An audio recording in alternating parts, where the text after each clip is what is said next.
नेज़ाबाजी की जब हम बात करते हैं तो बहुत बड़ा नाम है प्रिंस नवाब मोहम्मद अता खान साहब का। इसमें तो कोई दूसरी राय नहीं है कि इस चीज़ की इब्तिदा जो है वो नवाब मलिक अता मोहम्मद खान साहब ने रखी है। क्या नवाब साहब से पहले जो आबा अजदाद थे क्या वो भी घोड़ों का इसी तरह शौक करते आ रहे थे? कि इस शौक को जो लेके जाने वाले हैं हमारी फैमिली में से वो मलिक अता साहब थे। पहली नेज़ाबाजी मैंने अपनी पीक पे जो सबसे पहला मेला किया था वो कोट फतेह खान का था। क्लब का नाम क्या है? वो नवाब राइडिंग क्लब ऑफ पाकिस्तान है। कि नवाब साहब किस नस्ल के घोड़े खास तौर पे पसंद करते थे? समंद है, कुल्ला है, तो ये उनका फेवरेट कलर था। लेकिन सबसे इससे भी ज्यादा जो उन्हें पसंद है वो पैलामिनो घोड़े थे। पाकिस्तान में जो एक लेवल नवाब साहब ने सेट किया है, साईं मोहम्मद अली सुल्तान के पास बहुत अच्छी ब्रीड आ रही है। आपने बड़ा एक मुनफरिद नाम रखा, one man and his horse. Sir background तो ये है कि मैं बचपन से ही हम देखते आ रहे हैं चाचा जी को नेज़ाबाजी करते हुए। जो है उसका कॉन्सेप्ट जो है वो एक शख्स और उसका घोड़ा। क्या देख रहे हैं पाकिस्तान में अच्छे अच्छे मेले हो रहे हैं जी। आपकी लिस्ट में कौन कौन से हैं? और जो मियारी मेले आगे आ रहे हैं अब हर कोई इस तरफ आ गया है।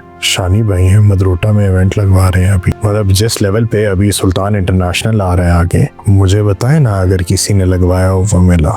इंटरनेशनल नेज़ाबाजी के साथ साथ सर ओवरऑल पाकिस्तान की नेज़ाबाजी पिछले 10-12 साल से सर बहुत अरूज है। साईं मोहम्मद अली उन्होंने जिस तरह से टाइम दिया है इस फील्ड को, भाई बहादुर अजीज है। ये कोई आसान काम तो नहीं है ना सर। घोड़ों की जो ताजीम है, घोड़े की ताजीम बहुत ज़रूरी है। ये वाहिद वो पाक जानवर है जिसकी अल्लाह सुब्हानहू व तआला ने खुद कस्में खाई हैं कुरान पाक में। सर नवाब साहब और साहबजादा सुल्तान, हमारा इस घराने के साथ में बहुत पुराना ताल्लुकार है। हमारे जो नए आने वाले राइडर्स हैं, घोड़सवारी जो है वो रूहानी ट्रांसफॉर्मेशन है। आप रूहानी तौर पे बेहतर से बेहतर होते जाते हैं।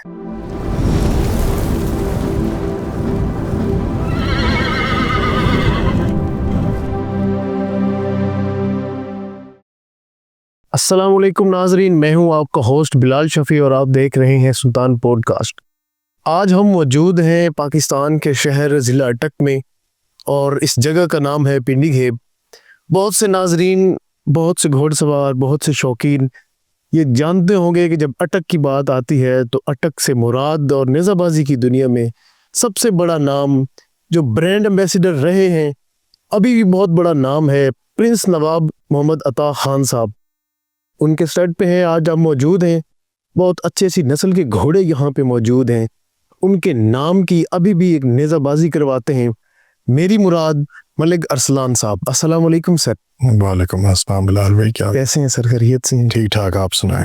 सर सबसे पहले आपको बहुत शुक्रिया। आपकी बहुत सी मसरूफियात थी और रिसेंट ही आपने एक इवेंट करवाया और उसकी थकावट भी आपको मौजूद होगी, लेकिन आपकी फिर भी काविश और मोहब्बत के आपने सुल्तान पॉडकास्ट के लिए वक्त निकाला है सर। शुक्रिया आपका जी, आप भी तो टाइम निकाल के आए हैं। सर नेज़ाबाजी की जब हम बात करते हैं तो बहुत बड़ा नाम है प्रिंस नवाब मोहम्मद अता खान साहब का।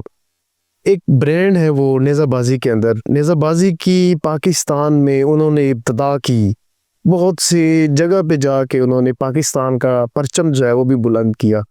नवाब साहब कैसी तबीयत के मालिक थे, पाकिस्तान के लिए कितना दर्द रखते थे और घोड़ों के हवाले से नवाब साहब की क्या मोहब्बत थी, काइंडली वो हमारे साथ शेयर करें। देखिए जी, इसमें तो कोई दूसरी राय नहीं है कि इस चीज़ की इब्तिदा जो है वो नवाब मलिक अता मोहम्मद खान साहब ने रखी है और भरपूर शौक की है। काफ़ी टाइम से ये हमारा एक तो ख़ानदान का जद्दी पुश्ती शौक चला आ रहा है, लेकिन उसे एक अगले नेक्स्ट लेवल पे ले के जाने वाले जो शख्स हैं वो मलिक अता साहब हैं। और इंटरनेशनल नेज़ाबाजी के हवाले से भी जो इसकी फेडरेशन की बुनियाद भी रखी गई वो भी नवाब साहब ने रखी।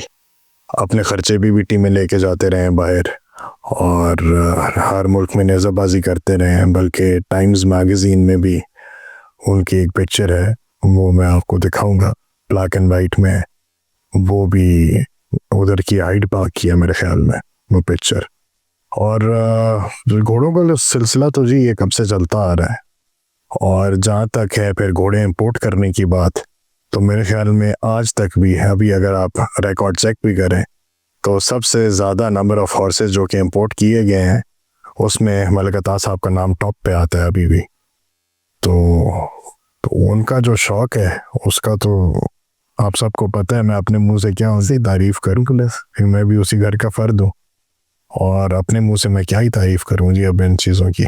मलिक साहब, आपने बचपन में आपने होश संभाला, अपने नवाब साहब को देखा, उनकी सवारी देखते होंगे, घोड़े देखते होंगे, बिल्कुल कितने उस वक्त थान पे घोड़े मौजूद थे, और आप जब थोड़ी बहुत बचपन था तो समझ में थे, तो क्या आपकी फीलिंग्स थी कि मैं नवाब साहब की शागिर्दी इख्तियार करना चाहूँगा या चाहता हूँ, और कहाँ से आपने सवारी सीखी और कैसे कैसे आपने सवारी का जो लर्निंग प्रोसेस था वो कैसे स्टार्ट? जैसे कि आप सब जानते हैं कि चाचा जी की अपनी औलाद कोई नहीं थी, जी। तो हमें, मुझे और मेरे भाई को, हम 3 बहन भाई हैं, मुझे और मेरे भाई को मलिक मोहम्मद अली ख़ान जो है, हमें शुरू से ही एजाज़ हासिल था कि हम मतलब उनके बच्चों की तरह ही थे। और जैसे जैसे उम्र बढ़ती गई, देखते गए चाचा जी को, कोट मेला लगता था वहाँ से। काफ़ी टाइम पहले की बात है कि मैं जाता था, अक्सर देखता था, तो मुझे घोड़ों का तो शौक था, लेकिन नेज़ाबाजी गेम को इतनी मेरी समझ में नहीं आती थी। हम बोर होते थे, घर चले जाते, फिर इवेंट पे आते थे, लेकिन वो ज़बरदस्ती पकड़ के हमें ले आया करते थे। तो देखते देखते करते करते शौक डेवलप हुआ। अब मेरे भाई को ज़मींदारे का, और अब क्योंकि हम साथ बैल दौड़ भी करवाते थे, तो वो उस तरफ उस फील्ड में निकल गए, और मुझे चाचा जी इस फील्ड में ले आए, नेज़ाबाजी की फील्ड में। तो इब्तिदा जो मेरी सवारी की रखी वो मेरे मामू थे, मलिक इरफान साहब। और उसके बाद जो है, जब चाचा जी ने देखा कि मैं घोड़े पे सवारी कर रहा हूँ, चढ़ रहा हूँ और भगाना शुरू कर दिया, तो उन्होंने फिर मुझे जो है अपने क्लब में डाला। फिर मुझे ये भी याद है कि जब मैंने उनके साथ में भागना शुरू किया, मतलब ट्रेनिंग के दौरान, तो उन्होंने मेरा स्टाइल देखा, कहते हैं ठीक नहीं है, तो उतर आओ। फिर वो सारी टिप्स दी, किस तरह सवारी है। सबसे पहले तो माउंट डिसमाउंट का मुझे बताया, मतलब मैं घोड़े की रकाब में पैर डाल के जब ऊपर घोड़े के सवार हुआ जी, तो उसी वक्त मुझे उतार दिया उन्होंने। कहता है पहले अपना माउंट डिसमाउंट ठीक करो। फिर उन्होंने अपने घोड़े में मुझे माउंट डिसमाउंट करके दिखाया, और उसके बाद जैसे जैसे आगे बढ़ता गया सवारी में, हर चीज़ में, तो साथ साथ उनकी गाइडेंस रही। पोस्चर क्या होता है, बैठने का स्टाइल कैसा होना चाहिए। उनकी एक डॉक्यूमेंट्री भी है जिसके ऊपर ये इवेंट कराता हूँ मैं, one man and his horse जी। तो उसके अंदर भी उन्होंने वो डिस्क्रिप्शन दी हुई है कि once you are out of the saddle, आप एक स्टैचू की तरह, एक बुद्ध की तरह होने चाहिए, आपकी पलक भी नहीं झपकनी चाहिए जब तक आप किले तक पहुँचते नहीं हैं। तो चलता रहा जी सिलसिला, अल्हम्दुलिल्लाह। सवारी का भी, घोड़सवारी का भी, फिर घोड़ों से मुतालिक, क्योंकि घोड़ों की फील्ड आप जानते हैं बहुत ही एक वसी फील्ड है, ऐसे ही है। और हमारे पाकिस्तान में नेज़ाबाजी के साथ साथ रेस का भी ट्रेंड है, बिल्कुल उसी तरह पोलो का भी ट्रेंड है।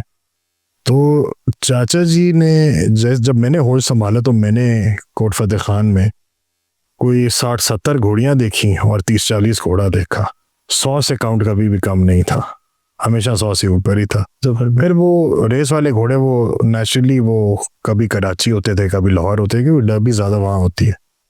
तो इसी तरह बस कह सकते हैं घोड़ों में ही पले बड़े हैं। सर, तारीख की बात करें, नवाब साहब ने तो अल्हम्दुलिल्लाह एक बहुत बड़ा नाम कमाया है, और वो इस काबिल भी थे कि उनका नाम है, और बाहर की दुनिया में भी लोग उनको पहचानते और अच्छी तरह जानते थे जी। क्या नवाब साहब से पहले जो आबा अजदाद थे, क्या वो भी घोड़ों का इसी तरह शौक करते आ रहे थे, या नवाब साहब से इसका स्टार्ट हुआ घोड़ों का?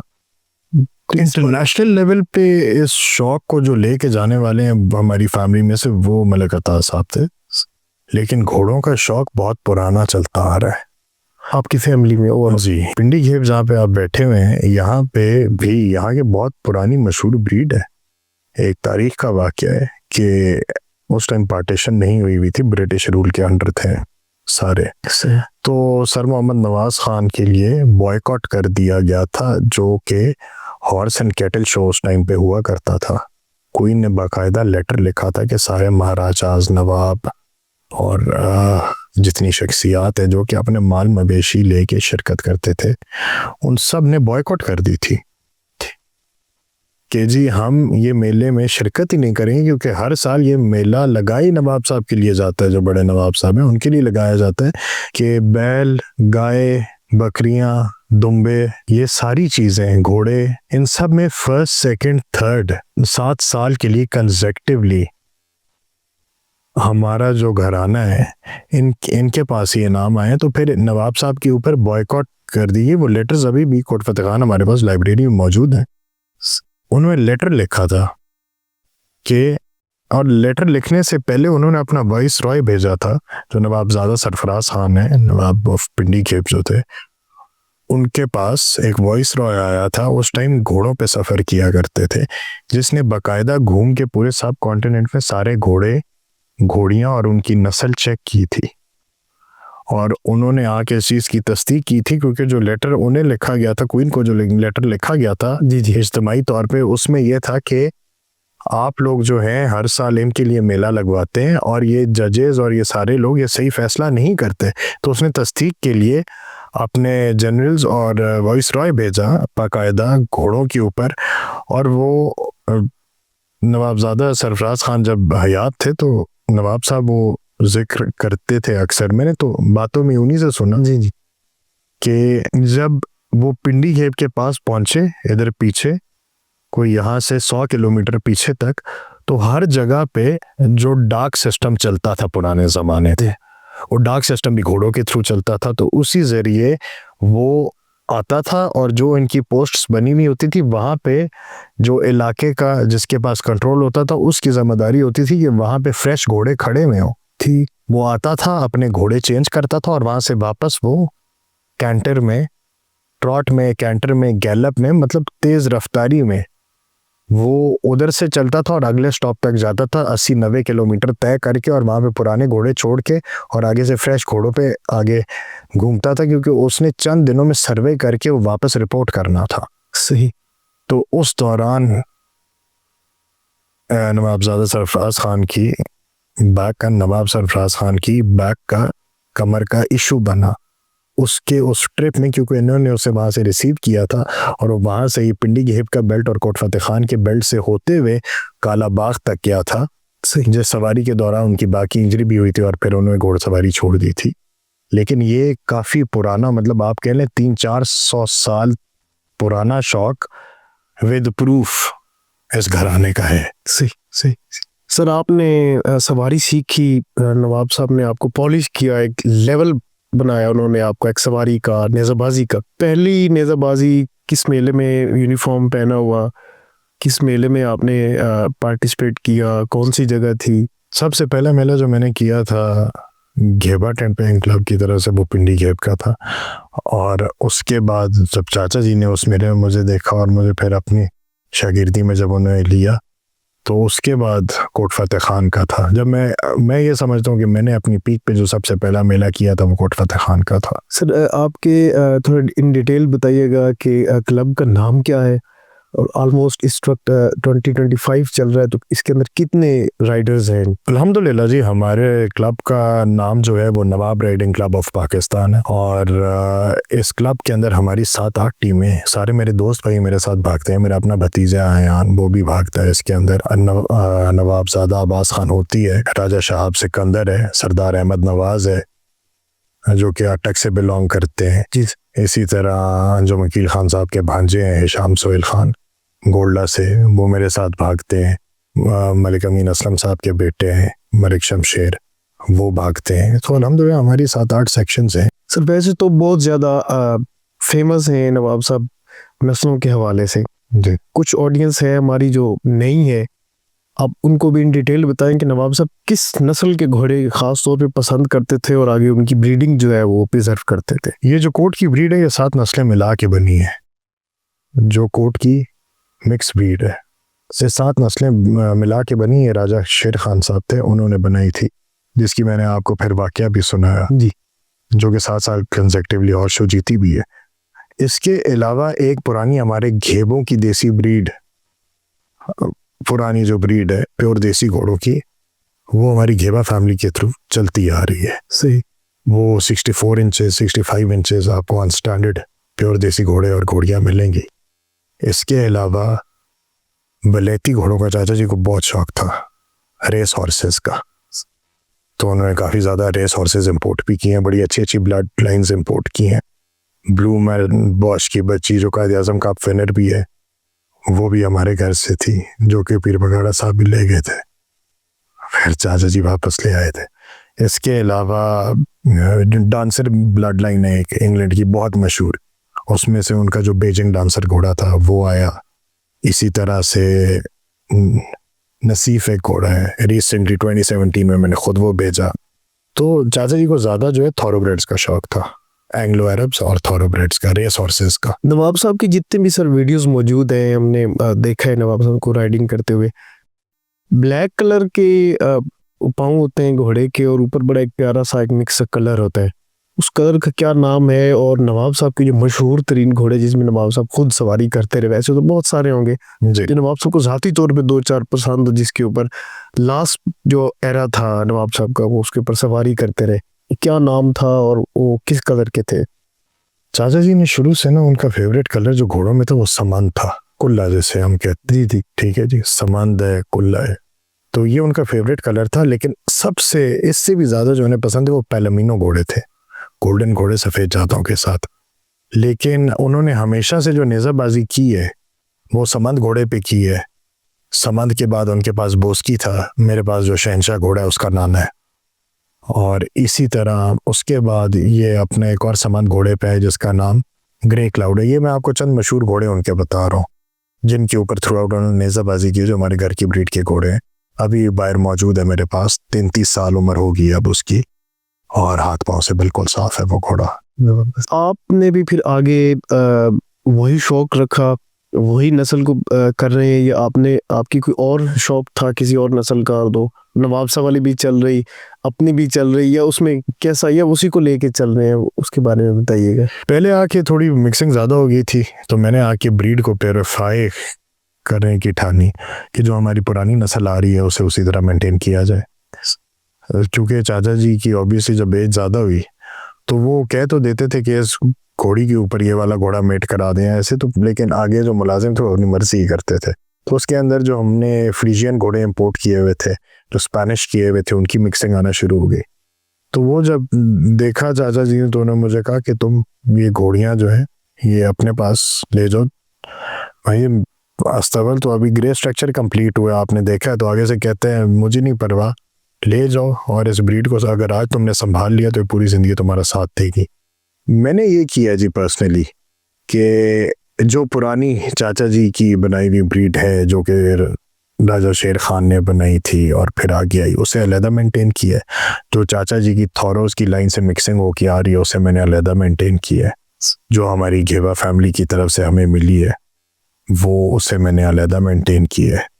क्योंकि बेसिकली तो जो घोड़े हमें मिले और वो सारा कुछ मतलब विरसे से जो आ रहे हैं, जो पुरानी देसी घोड़ों की ब्रीड है, ऐसे ये लोग अनमोल ब्रीड कहते थे, क्योंकि इनके छाती इतनी चौड़ी होती थी देसी घोड़ों के अंदर कि इनके सेंटर में छाती के एक अलिफ नुमा निशान बनता था, क्योंकि उसके मसल इतने डेवलप हुए हुए होते थे। तो ऐसे वो अलिफ से फिर इन्होंने अनमोल नाम रखा उसका।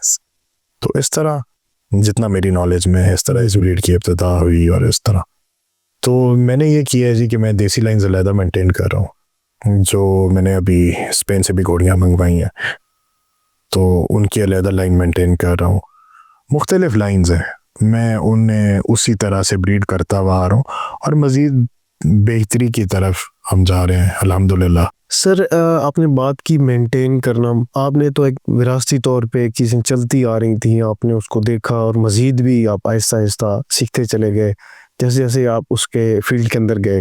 जी, क्या समझते हैं एक मियारी नस्ल तैयार करनी हो या एक मियारी घोड़ा तैयार करना हो तो उसके लिए क्या क्या लवाजमात हैं जो फ़र्ज़ है एक मियारी घोड़ा तैयार करने में? देखिए जी, मेयार का जो लेवल है, अब मेयार का जो एक कॉन्सेप्ट है वो आपका डिफरेंट होगा। मेरी नज़र में हो सकता है एक चीज़ जो मेयारी हो वो आपकी नज़र में शायद ना हो। बिल्कुल ऐसे हर बंदे का एक अपना पॉइंट ऑफ व्यू है, एक अपना पॉइंट ऑफ व्यू है, अपना नज़रिया है, उसके दिमाग में एक अपना विजन है कि घोड़ा हो तो ऐसा होना चाहिए। तो ये एक बहुत ही लंबा टॉपिक है खैर, लेकिन मुख्तसर सा इसका जवाब ये है कि मेरी नज़दीक वो घोड़ा जो है वो मियारी है जो कि एक दलेर घोड़ा है जिसके अपने 16 बंद पूरे हैं। ठीक है, कामची उसकी छोटी है, सुम बड़ा है, नली बारीक है, जिस्म ऊपर उसकी जिसामत जो है, नीचे से जो उसकी आप गर्थ कह लें, ठीक है, वो बड़ी है, चौड़ी है। उसके अलावा जो सीट की जगह है, उसकी जीन की जगह है, वो छोटी है। गर्दन उसकी 90 डिग्री के एंगल पे उठी हुई होनी चाहिए, नीचे से मोटी होनी चाहिए, ऊपर जाके बारीक होनी चाहिए, आगे से बारीक नफीस मुंह हो घोड़े का, छोटे कान हो, आपस में जुड़े ना जुड़े। हमारी ब्रीड के बेसिकली डबल एयर्स हैं। हम अब इस तरफ चल पड़े हैं कि कान जुड़ते हैं मारवाड़ी की तरफ, थोड़ा उस तरह। लेकिन मुझे एक मारवाड़ी घोड़ा दिखा दें आप जो स्प्रिंटर है। हमारी देसी घोड़ों की ब्रीड की खासियत ही उनका स्प्रिंट है। सर अब बहुत से आपने घोड़े देखे अपने स्टड पे भी, बाहर भी देख रहे हैं, क्या समझते हैं पाकिस्तान में जो एक लेवल नवाब साहब ने सेट किया है, आप भी उसको लेके आगे चल रहे हैं, आपके बाद कोई और ऐसा था और ऐसी जगह जहां आप देख रहे हो कि यहाँ भी इस नस्ल के बहुत से अच्छे अच्छे घोड़े मौजूद हैं, यहाँ भी मौजूद हैं, स्टेप बाय स्टेप मुख्तलिफ।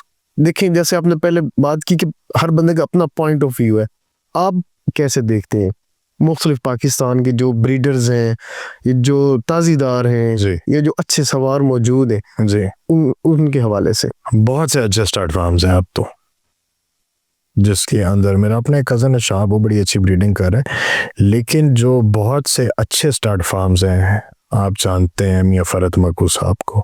जी बिल्कुल। इनके पास भी बहुत अच्छे घोड़े हैं देसी। इसके अलावा अगर हम देसी घोड़ों की बात कर रहे हैं तो इसी तरह वकार भाई हैं, वकार वहीदपुरी साहब, ठीक है। साईं मोहम्मद अली सुल्तान के पास बहुत अच्छी ब्रीड आ रही है, पीर साहब के पास काफ़ी टाइम से, ऐसा आप मुझसे बेहतर जानते होंगे। ऐसे ऐसे घोड़े खड़े हैं उनके अपने घर की ब्रीड है, शेण ब्रीड, जो उन्होंने उसी तरह मेंटेन की हुई है। तो बहुत से ऐसे घराने हैं, बहुत से ऐसे घर हैं पुराने शौकीन ताजीदार, हैराजों के घर हैं, खानेवाल साइड पे, इसी तरह मियाणे हैं, मेकन है जी, बहुत से घराने हैं, ऐसे बहुत बड़े बड़े नाम हैं, बहुत बड़े बड़े नाम हैं। फिर अगर आप थॉरोस की लाइन में आते हैं तो बहुत अच्छे अच्छे स्टार्ट फार्म्स हैं। फिर पोलो की लाइन में आते हैं तो उधर डिफरेंट है बिल्कुल। लेकिन अल्हम्दुलिल्लाह अब आके आफ्टर मेरे ख्याल में 2010 के बाद से ब्रीडिंग की तरफ रुझान आया है और 2016-17 के बाद बिल्कुल ही बूम पे चला गया है। अब लोग फोकस ही ब्रीडिंग पे कर रहे हैं। सर पाकिस्तान में बहुत अच्छी अच्छी नेज़ाबाजी हो रही, आगे चल के उसके ऊपर भी डिस्कस करेंगे। आप अभी रिसेंट एक इवेंट करवा चुके, लास्ट ईयर भी एक इवेंट हुआ, आपने बड़ा एक मुनफरिद नाम रखा, one man and his horse. क्या वजह है, उसका बैकग्राउंड क्या है और ओवरऑल क्या डिसिप्लिन रखते हैं मेले का? सर बैकग्राउंड तो ये है कि मैं बचपन से ही हम देखते आ रहे हैं चाचा जी को नेज़ाबाजी करते हुए, उनकी सवारी देखते आ रहे हैं, उनका अपने घोड़ों के साथ वो बॉन्डिंग, वो शौक की इंतहा देखते आ रहे हैं। ठीक, उस शौक की इंतहा को देखते देखते सामने से उन्हें आइडियलाइज करते करते एक वीडियो शायद सबकी नज़रों से भी गुजरी हो, BBC की डॉक्यूमेंट्री है 1982 की, one man and his horse उसका नाम है। बस उसी के ऊपर इस इवेंट का नाम मुश्तमिल किया रखा गया। और कॉन्सेप्ट जहाँ तक है इस नेज़ाबाजी का, वो भी उसी से रिलेटेड स्टार्ट हुआ कि ये एक घोड़ा और उसका सवार, one man and his horse जो है, उसका कॉन्सेप्ट जो है वो एक शख्स और उसका घोड़ा है। उसका फिर अपने घोड़े के साथ उसका वो रिश्ता है, उसने अपने घोड़े को कितना टाइम दिया हुआ है, अपने घोड़े को कैसे संभाला हुआ है, कैसे रखा हुआ है। तो इस इवेंट के अंदर बेसिकली जो मैंने ये स्टार्ट किया था, वो बेसिक वजह ये थी कि मैं देखता था कि अक्सर सवारों का अपने घोड़ों के साथ टाइम बिल्कुल नहीं गुजरा हुआ। उनके सही सुन के रखे गए सवार जो कि उन्होंने घोड़ों के लिए रखे हुए हैं, वो ही टाइम देते हैं। घोड़े को बहुत जो है ना, वो एज अ मशीन इस्तेमाल किया जा रहा है। स्टार्टिंग पे आया, सिरे पे बैठा, सही ने घोड़ा पकड़ाया, बैठा, 4 पाँव निकलवाए, सिरे से छोड़ा, किला मारा और चले गए। तो ट्रेंड बहुत इस तरफ आ गया था। तो यही अपने भाइयों से मशवरा किया कि क्या किया जाए इस बारे में।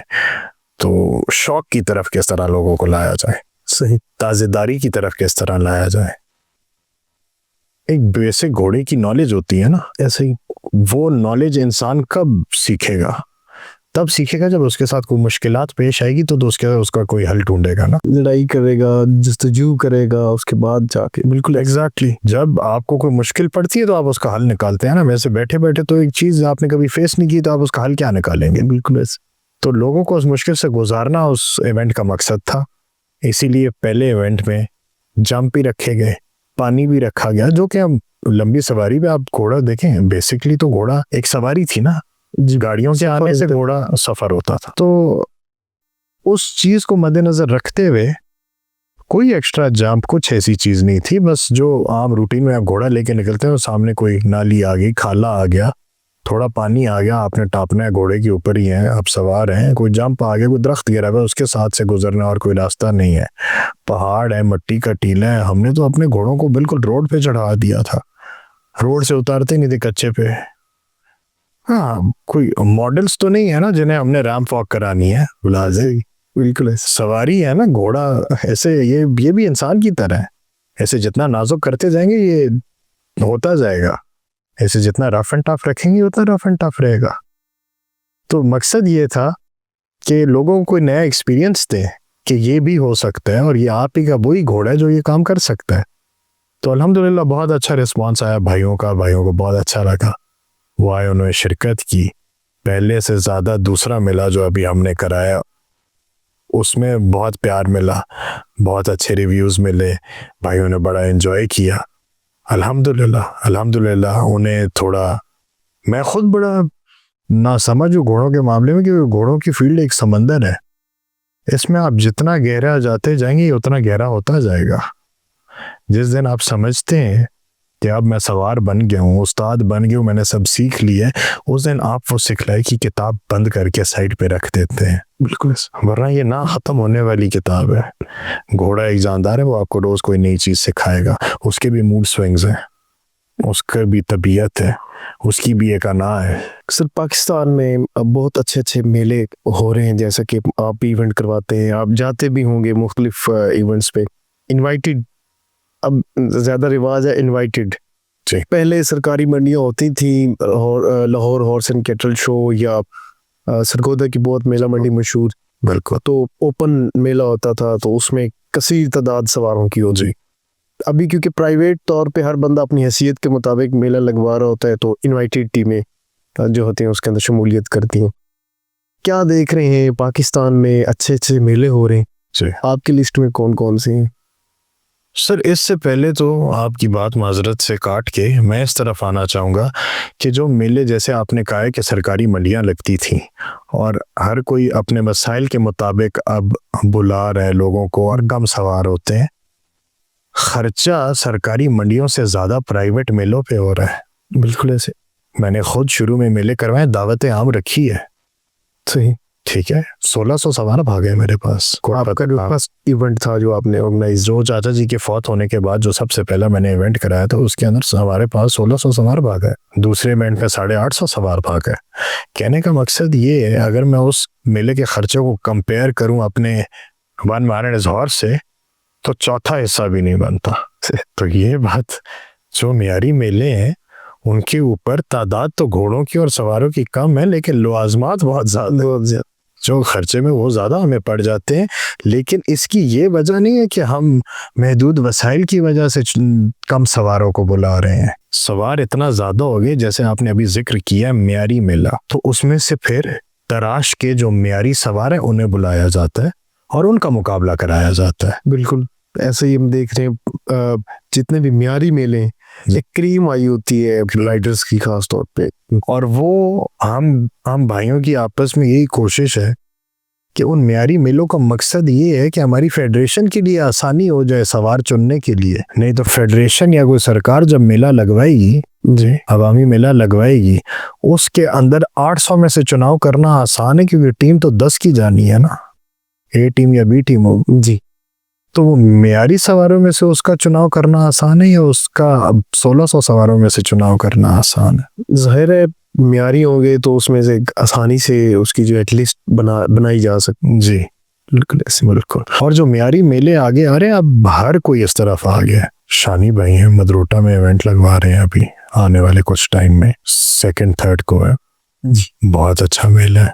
अभी एक मेला सैयद जावेद अकबर शाह साहब लगवा रहे हैं, वो बहुत अच्छा मेला है। फिर कुछ हमारे भाई हैं, मोहम्मद सईद राव साहब हैं, ब्रेव हार्ट्स चैंपियनशिप करवा रहे हैं, बहुत ही म्यारी मेला है। उसके अलावा ताहिर भट्टू साहब बहुत अच्छे मेले लगवाए हैं उन्होंने, मतलब बहुत ही मियारी मेले लगवाए हैं उन्होंने। लाहौर फोर्ट्रेस में बहुत अच्छे अच्छे मेले कराए हैं, फिर अपने पास कराए, फिर राज भाई ने करवाए हैं। अब सारा ट्रेंड ये आ गया, अब आपको आगे म्यार मिलता आएगा, मजीद बेहतर से बेहतर जो है, जिस तरह बेहतर से बेहतर सवार निकलते आ रहे हैं, ट्रेंड बढ़ता जा रहा है, इसी तरह मियारी मेलों का ट्रेंड बढ़ता जा रहा है। हर कोई इसी तरफ आ गया। आप खुद लगवाते हैं मेला, पीर साहब लगवाते हैं, क्या बात है उसकी। मतलब जिस लेवल पे अभी सुल्तान इंटरनेशनल आ रहा है आगे, मुझे बताएं ना अगर किसी ने लगवाया हो वो मेला उस तरह का इंटरनेशनल लेवल पे। इतने इंटरनेशनल सवार किसी इंटरनेशनल मेले पे नहीं भागते हैं जितने हमारे सुल्तानिया इंटरनेशनल पे भागते हैं। उस मेले का जो ग्राउंड है, जो तैयारी है, जो एक निज़ाम है, जिस तरह से वेलकम किया जाता है, जितना वो ऑर्गेनाइज्ड है, मुझे कोई मेला दिखा दे उतना ऑर्गेनाइज्ड। आपको इंटरनेशनल लेवल पे भी, जहाँ पे 6-7 मुल्कों की एफर्ट से अरब ममालिक के अंदर है, जहाँ पे किसी चीज़ की कमी नहीं है, उधर भी इतना वेल ऑर्गेनाइज नहीं होता जितना पीर साहब लगवाते हैं। सर इंटरनेशनल नेज़ाबाजी की बात करें, पाकिस्तान में तो बहुत कम इवेंट होते थे, लेकिन ये है कि नवाब साहब पाकिस्तान का नाम रोशन करने के लिए बाहर बहुत अच्छी रिप्रेजेंटेशन की है। नवाब साहब ने अच्छे अच्छे सवार, पाकिस्तान की चुने हुए सवार जो है आप लेके जाते थे जी। उस टाइम भी नेज़ाबाजी होती रही, काफ़ी फतूहात भी मिली होंगी। अभी करंट जो सिचुएशन चल रही है इंटरनेशनल नेज़ाबाजी की, 2-3 वर्ल्ड कप भी हुए, जो एरा चल रहा है, इसको कहाँ देख रहे हैं इंटरनेशनल नेज़ाबाजी में? इंटरनेशनल रिप्रेजेंटेशन के लिए जा रहे हैं। आपके मुल्क के नाम का बोझ आपके कंधों के ऊपर है। बिल्कुल। आप ऐसे लोग लेके जाएंगे वहां, जो शख्स आपके साथ जा रहा है, आपका नेशनल फ्लैग रिप्रेजेंट कर रहा है, वो आपका एम्बेसडर है।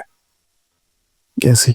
ठीक है, उसे मल्टीलिंगुअल होना पड़ेगा, उसे अंग्रेजी में फ्लुएंट होना पड़ेगा, वो प्रेजेंटेबल होना चाहिए, वो फिटनेस लेवल में पीक पे होना चाहिए। ठीक है, उसे अपनी सवारी पे ग्रिप होनी चाहिए, उसे ताजीदारी का पता होना चाहिए। आप भी टीमें लेके गए हैं, बहुत ज्यादा टीमें लेके गए हैं, पहले से ज्यादा इंटरनेशनल नेज़ाबाजी ने अरूज पकड़ा है जी। ठीक है, लेकिन मैंने अपनी आंखों से देखा है कुछ सवारों को, मैं नाम नहीं लूंगा, इंटरनेशनल हमारे कलर को, फ्लैग को रिप्रेजेंट कर रहे हैं और उधर बैठ के सिगरेट पी रहे हैं। मुझे कोई इस तरह की चीज दिखा दें आप।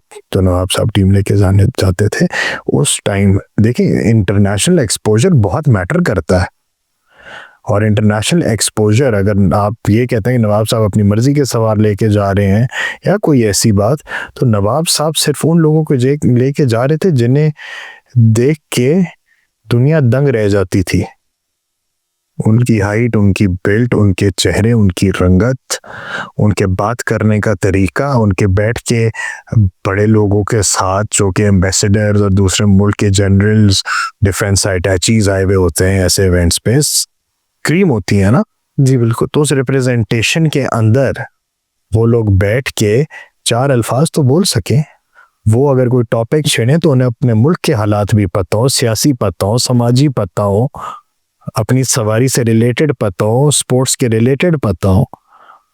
मैं क्रिटिसाइज नहीं कर रहा किसी को, लेकिन ये मसला हमारी क्रिकेट टीम के साथ भी पेश आता है ना सर, हम सब देखते हैं ऐसे। तो वो पेश ना आए, इसलिए मलिक साहब बहुत छानबीन के सवार लेके जाया करते थे। और एक इवेंट ऐसा भी हुआ था जहाँ पे रेंजर्स ने अपनी टीम भेजी थी और दूसरी साइड से मलिक साहब ने अपनी टीम भेजी थी, और रेंजर्स की टीम पैंट शर्ट में थी।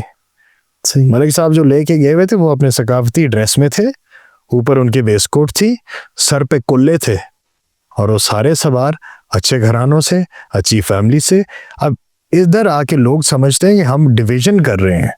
सर, हम डिवीजन नहीं कर रहे थे उस टाइम पे। हमारा घराना उस टाइम डिवीजन नहीं कर रहा था। उस टाइम पे इंटरनेशनल एक्सपोजर ही किसी को नहीं था। ये तो पीर साहब की मेहरबानी है जो कि बहुत सवार लेके जा रहे हैं, एक्सपोजर दे रहे हैं, तो लोग इस तरफ आ रहे हैं। उस टाइम मिन्नतें करके लेके जाते थे।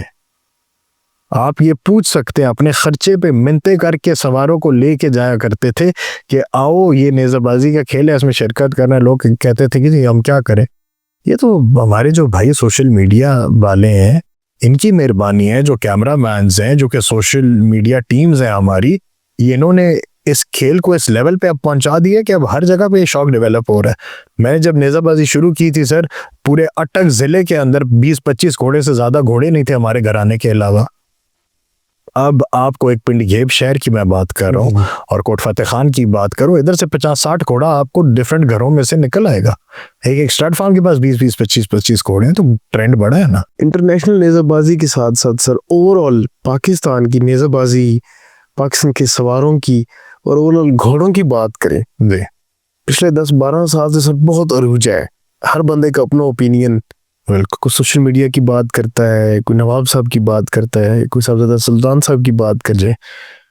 एक जो ओवरऑल आप देख रहे हैं, जो आप विजन देख रहे हैं, क्योंकि एक बड़े घराने से और नेज़ाबाज और सवारों की और घोड़ों की बात करें तो एक मैं ये कहूँगा कि नेज़ाबाजी की तरफ से ब्रांड था और है आपका घराना। आप क्या विजन है, आप क्या देख रहे हैं इस अरूज को? हर आने वाला दिन जो है, हर चढ़ता हुआ सूरज जो है, उसके अंदर ये इसमें इजाफा ही हो रहा है। आप कोई ऐसा दिन नहीं कह सकते कि सवारों के अंदर, नेज़ाबाज के अंदर और घोड़ों के अंदर कमी आ रही। क्या विजन है सर, आप क्या देख रहे हैं? सर ये जिस तरफ ट्रेंड चल पड़ा है, ये हमारी जिस तरफ यूथ चल पड़ी है, बहुत एक अच्छी तरफ चल पड़ी है।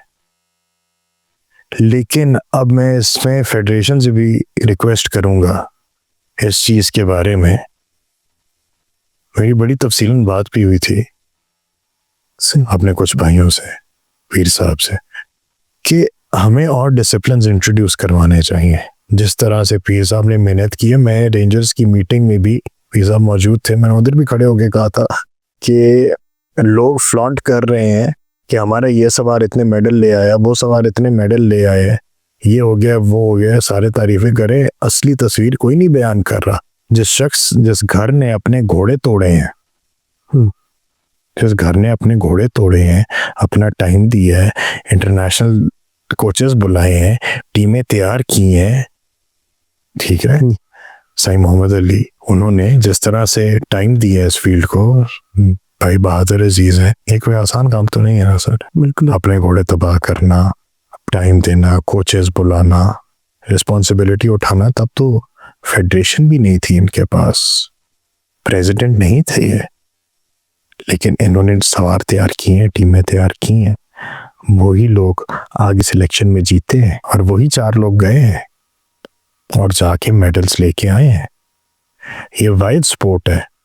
जब से चाचा जी ने शुरू की अपनी तरफ से इस चीज इनकी ओलंपिक्स तक की, चाचा जी का ड्रीम जो था, विजन ये था कि this becomes a part of Olympics. हमारी जो नेज़ाबाजी है वो ओलंपिक्स का हिस्सा बने, जिसकी वजह से उन्होंने फेडरेशन बनाई। यूरोप में गए, अमेरिका गए, हर जगह जाके हर मुल्क के अंदर उन्होंने जो राइडर्स कम्युनिटी है उसे नेज़ाबाजी से मुतारिफ करवाया। जबरदस्त। वही काम किया जो कि अभी भाई बहादुर अजीज कर रहे हैं। उन्हें आप पाकिस्तान में कितने ही पाते हैं, वो ज़्यादातर अभी अपने टूर्स में है। वो कई ऐसे मुल्क हैं जिधर जा रहे हैं, लोगों को आगाह कर रहे हैं इस चीज़ से, नेज़ाबाजी क्या है। तो वही चीज़, वही मैसेज है ना, इसे लेके आगे चल रहे हैं। चाचा जी ने भी यही किया, तब जाके फेडरेशन आपकी फॉर्म हुई, FEI के अंडर उसे रजिस्टर करवाया अपनी तरफ से वीज़े देके, ठीक है। फिर 2 गेम्स थी, एक पोलो थी, एक टेंट पैकिंग थी। टेंट पैकिंग को मेरे अपने अजीज हैं, अंकल हैं, अंकल आसिफ यार टिमाना, आतिफ यार टिमाना, बहुत बड़े नाम है पोलो के। उन्हें पोलो को साइड पे कर लिया। ये पीबीजी के अंडर थी ना, तो वहां से फिर मामलात आगे चल पड़े, जिनके ऊपर मैं रोशनी नहीं डालूंगा। सर एक बड़ा डिफरेंट क्वेश्चन है, डिफरेंट भी है, डिफिकल्ट भी है जी। मैं तो हर सवाल से इसलिए पूछता हूँ कि मेरे नॉलेज में इजाफा हो और हमारे सुनने वालों, जितने भी सुनने वाले हैं, उनके नॉलेज में भी इजाफा हो। कायनात बनी सर, सबके पेयर्स बने, जोड़ा जोड़ा अल्लाह पाक ने बनाया। तो जिस मौजू के ऊपर हमारी गपशप हो रही है, पॉडकास्ट चल रहा है, घोड़ा, इसका भी अल्लाह रब्बुल इज़्ज़त ने जोड़ा बनाया। क्या समझते हैं कि जो मालिक कायनात ने जोड़ा बनाया, क्या रंग था घोड़े का? मेरी इतनी इस बारे में नॉलेज नहीं है, लेकिन रिलीजियस एस्पेक्ट से सही। लेकिन लेटेस्ट जो रिसर्च आई है साइंटिफिक हिसाब से, घोड़ा पहाड़ का जानवर है जो उतर के नीचे आया है, और अभी इस पे हम मजीद बात कर रहे हैं। मुझे ये बताया भी राजा ज़रार साहब ने है, तो मैं भी इस पे रिसर्च कर रहा हूँ। और इस्लामी पॉइंट ऑफ व्यू से इस चीज़ को लेके चलें अगर, तो जो हमने ये सुना है बेसिकली, तो ये जन्नत का जानवर है, बुराक जी, जिसे ज़मीन पे उतारा गया। मुझे उन पैगंबर का नाम याद नहीं है जिनके दौर में फिर इसके पर काट दिए गए और फिर इसने यहाँ ही ब्रीड किया, बट ये रिलीजियस एस्पेक्ट है। मैं किसी के बिलीफ पे या रिलीजन पे उस तरह से सोशल मीडिया पे ना बात करता हूँ, ना मैं पर्सनली कोई, क्योंकि हर किसी का अपना बिलीफ सिस्टम। बिल्कुल ऐसे। क्या देख रहे हैं सर पाकिस्तान की नेज़ाबाजी का फ्यूचर, देसी प्लस इंटरनेशनल? सर देसी में हमारे पास बहुत अच्छे सवार आ रहे हैं, जैसे कि मैंने पहले भी आपको कहा है, लेकिन हमारा शौक अब जिस तरफ जा रहा है ना, अब अल्हम्दुलिल्लाह हॉर्समैनशिप इंप्रूव हो रही है लोगों की, तो नेज़ाबाजी का तो फ्यूचर बहुत ब्राइट है हमारी देसी नेज़ाबाजी का। इंटरनेशनल नेज़ाबाजी की जहाँ तक बात है तो बहुत से अच्छे सवार हैं, लेकिन अगेन तो कुछ बातें हमें ना, जो वो कहते थे ना, I am the last of the dinosaurs, वो उनके जाने के बाद समझ आई हैं कि how was he the last of the dinosaurs. एक अदब था, एक एहतराम था, इस फील्ड में वो ख़त्म होता जा रहा है। शोबाजी बन गई है, दौलत की नुमाइश बन गई है, अदब एहतराम ख़त्म होता चलता जा रहा है। सर कुछ क्वेश्चंस ऐसे हैं कि आपसे करना ज़रूरी है जी, और मैं कहता हूँ कि हर उस सवार से करना ज़रूरी जिनका एक बहुत डीपली बैकग्राउंड है घुड़सवारी के हवाले से, घोड़ों के हवाले से। घोड़ों की जो ताज़ीम है, तो घोड़े का एक अदब है, क्योंकि इस्लामिक पॉइंट ऑफ व्यू से अंबिया की सवारी रही, औलिया ने इसके ऊपर सफ़र किए, इस्लाम की तबलीग इसके ऊपर होती रही। बेशक। तो अभी कुछ यंगस्टर हैं, उनके लिए आप क्या कहेंगे कि ओवरऑल, वैसे भी कुछ पुराने अहबाब भी, सबके लिए ओवरऑल आप क्या समझते, घोड़े की ताज़ीम कितनी ज़रूरी है और घोड़े की ताज़ीम है क्या क्या? सर घोड़े की ताज़ीम बहुत ज़रूरी है।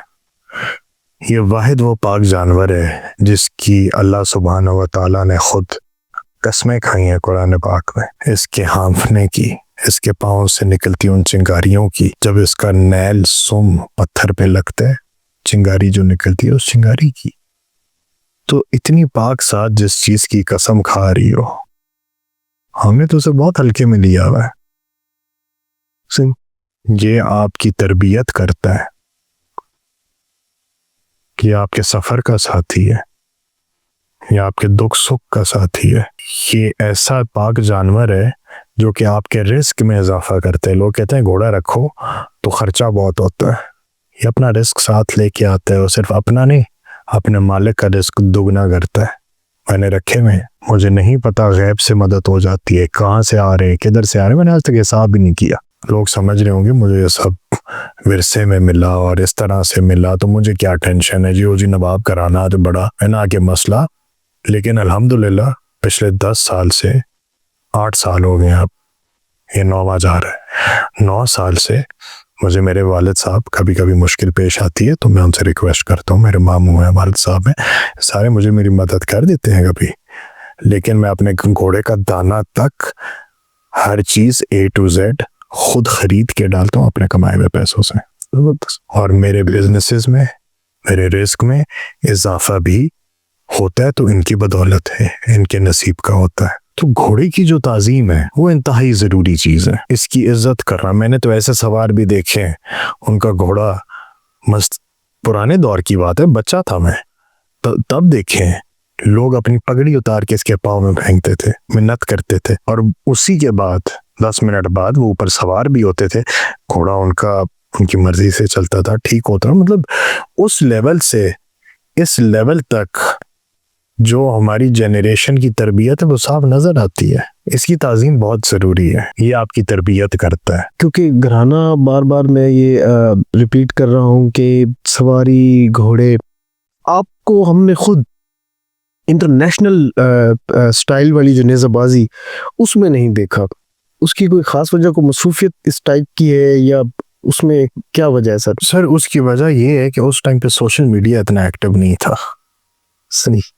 मैं अंडर 19 टीम कैप्टन भी रह चुका हूँ पाकिस्तान टीम का। ठीक है, मैं 2-3 साल खेली है। मैं ड्यूशर कैवलरी एसोसिएशन, एक जर्मन टेंट पैकेज फेडरेशन है उनकी आर्मी की, मैं 2 साल उसके साथ ऑफिशियली रजिस्टर्ड रहा हूँ। मैं तो पाकिस्तानी जो रहा हूँ, क्योंकि नेज़ाबाजी चल रही थी, उनका एक प्लेयर डैमेज हो गया, तो पीटर क्रैमर उसने मुझे कहा कि तुम हमारी टीम का हिस्सा बनोगे। तो मैंने कहा ठीक है, मुझे लगा एक मेले के लिए है, तो उसने मुझे ऑफिशियली, वो जर्मन्स थोड़े चलते हुए बाय द बुक हैं, तो उसने मुझे ऑफिशियली पहले रजिस्टर करवाया वहाँ पे।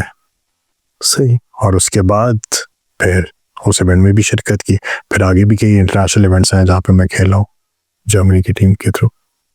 तो इंटरनेशनल शिरकतें बहुत रही हैं, बस सोशल मीडिया पे इतनी नहीं, क्योंकि उस टाइम हमारे घोड़ों की फील्ड में, जैसे मैंने पहले आपको कहा है कि हमारे सोशल मीडिया के जो रिप्रेजेंटेटिव्स हैं जो कि बहुत से हैं, तो उसके अलावा फिर जर्मनी के अलावा बाकी मुल्कों में चाचा जी के साथ जिधर भी गया जी, तो वो इंटरनेशनल इवेंट्स में शिरकत भी होती रही, पार्टिसिपेशन भी होती रही, देखते भी रहे, सीखते भी रहे। फिर काफ़ी इस तरह से इंटरनेशनल नेज़ाबाजी के हवाले से रही है शिरकत। लेकिन अब आके मसरूफियात की वजह से, चीज़ों की वजह से इंटरनेशनल साइड से हट ही गया हूँ। लोकल के लिए टाइम नहीं होता तो इंटरनेशनल के लिए फिर बंदा कैसे, क्योंकि वो बिल्कुल डेडिकेशन मांगती है जी, टोटल डेडिकेशन मांगती है। वो रिंग्स एंड पैग है, लेमन स्लाइसिंग हो गया, फिर हमारे टाइम में तो स्किल्स एट आर्म होता था, वो स्किल्स एट आर्म भी इन्होंने निकाल दिया है। अब EFP ने क्या, ITPF ने निकाला है, स्किल्स एट आर्म अब नहीं होता, उसे निकाल दिया गया इसमें से। अब रिंग्स एंड पैग है, लेमन स्लाइसिंग है, स्वॉर्ड टेंट पैगिंग है और लॉन्च टेंट पैगिंग है, ये 4 इवेंट्स हैं आपके। सर नवाब साहब और साहबजादा सुल्तान, पाकिस्तान में बहुत सारे अहबाब पुराने जो हमारे सवार हैं, इन 2 घरानों का बहुत ज़्यादा नाम नेज़ाबाजी में लिया जाता है जी। नवाब साहब का साहबजादा सुल्तान साहब के साथ कितनी एक मोहब्बत थी, इस घराने से कितना एक ताल्लुक था, अभी आप मौजूद हैं, आपकी कितनी एक मोहब्बत है, क्या उनके साथ एक आप घोड़ों के साथ साथ उसके अलावा आपकी कैसी एक रिलेशन है उनके साथ? देखें जी, हमारा इस घराने के साथ में बहुत पुराना ताल्लुक आ रहा है। वो सिर्फ घोड़ों की वजह से कुर्बत नहीं है, ठीक है, सही। वो किसी और वजह से कुर्बत, उस तरह से आप कह लें तो एक कोई मखसूस वजह नहीं है। ये जद्दी पुश्ती एक ताल्लुक आता जा रहा है। बहुत से ऐसे वाक़यात हैं, बहुत सी ऐसी चीज़ें हैं जहाँ पे ये एक घराना दूसरे घराने के लिए खड़ा हुआ है, तब वो दूसरा घराना इस घराने के लिए खड़ा हुआ। तो ये एक बहुत पुराना सिलसिला है जो आगे चलता आ रहा है, और चाहते ना चाहते हुए भी ये ऐसे सिलसिले जिन्हें हमें बरकरार रखना पड़ता और रखना चाहिए। बीच में लोग 100 आते हैं, बातें करते हैं, इख्तिलाफ डालते हैं, चीज़ें होती हैं, लेकिन वो हम सिर्फ हर कोई इस तरह नज़रअंदाज करते हैं जैसे कुछ हो ही नहीं। उसकी वजह सिर्फ ये है कि एक दूसरे के लिए जो अदब एहतराम है, जो कुर्बत है, जो आपस में पुरानी एक रिवायत हमारी चलती आ रही है। तो चाचा जी का तो इस घराने के साथ बहुत ज़्यादा प्यार था। मतलब मुझे अभी भी याद है, छोटे छोटे होते थे, मेरे भाई, मेरा जो बड़ा भाई है मुझसे 6 साल बड़ा है, वो और सही मोहम्मद अली और अहमद अली और ये सारे इकट्ठे, मतलब क्या आप कह रहे हैं, वो खेल के बड़े हुए हैं इकट्ठे। तो हमें बहुत पुरानी गुर्बत आ रही है ना इस घराने से, और उसकी वजह जो है वो सिर्फ दिलों में एक दूसरे के लिए प्यार और इज्जत है। सर हमारे जो नए आने वाले राइडर्स हैं और जो अभी भाग रहे हैं जी, उनके लिए आप क्या मैसेज देना चाहेंगे? मैं ये मैसेज देना चाहूँगा जी कि ये एक बहुत अच्छा शौक है। मैं अब करना चाहूँ तो मैं बहुत सी टिपिकल बातें कर सकता हूँ कि जी करना चाहिए, इस चीज़ से दूर रखता है, उस चीज़ से दूर रखता है, ये होता है वो होता है, मैं वो सारी नहीं करूँगा। मैं इस बुनियाद से कह रहा हूँ कि मैंने पर्सनली एक्सपीरियंस किया है, ये बहुत अच्छा शौक है। मैं कोई घोड़ों का इतना, घोड़ों मुझे अच्छे तो लगते थे, घराने में थे, लेकिन मुझे नेज़ाबाजी इस चीज़ से कोई इतना अच्छा दिल से लगाव नहीं था। जैसे कि मैंने पहले भी अपनी ऑडियंस को बताया कि मैं मलिक अता साहब का एक रिजेक्टेड सवार था। सही। ठीक है, तो मेहनत लगती है, खून पसीना लगता है।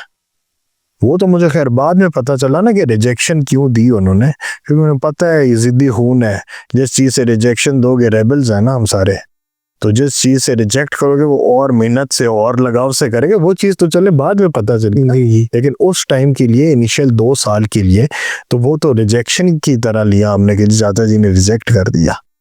लेकिन जब मोड़ के पड़े इस गेम को, तो ना घोड़ा रखना मुश्किल है, ना घोड़ा पालना मुश्किल है, उल्टा बहुत इस्लाह की है इसने।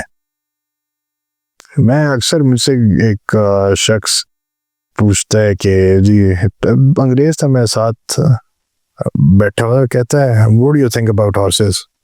मैंने कहा they break you physically but they heal you emotionally.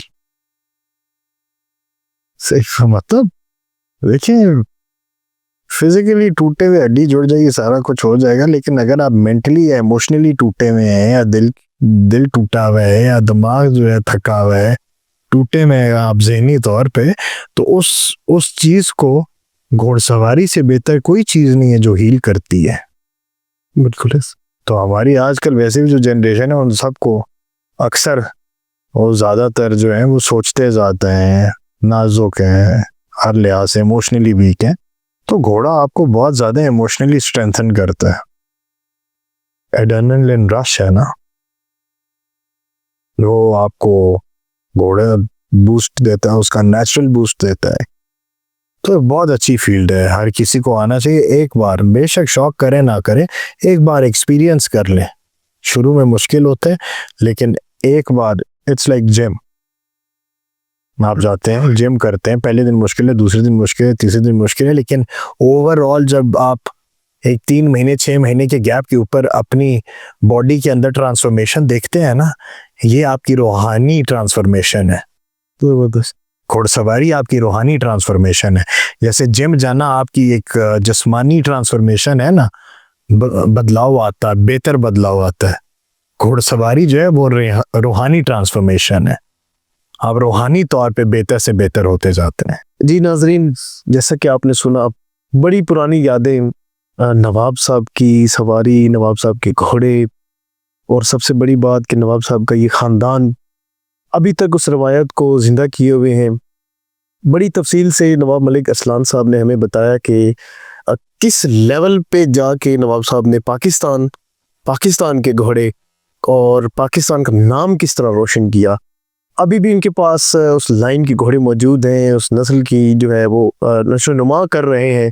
Malik Arsalan साहब ने अपनी नेज़ाबाजी के बारे में बताया, बहुत से ऐसे वाक़यात जो इन्होंने नवाब साहब के साथ गुजारे उसके बारे में जिक्र हुआ। सर आपका बहुत शुक्रिया, आपने वक्त निकाला है और इतना डिटेल से आपने हमारे साथ घोड़ों के बारे में गुफ्तगू की।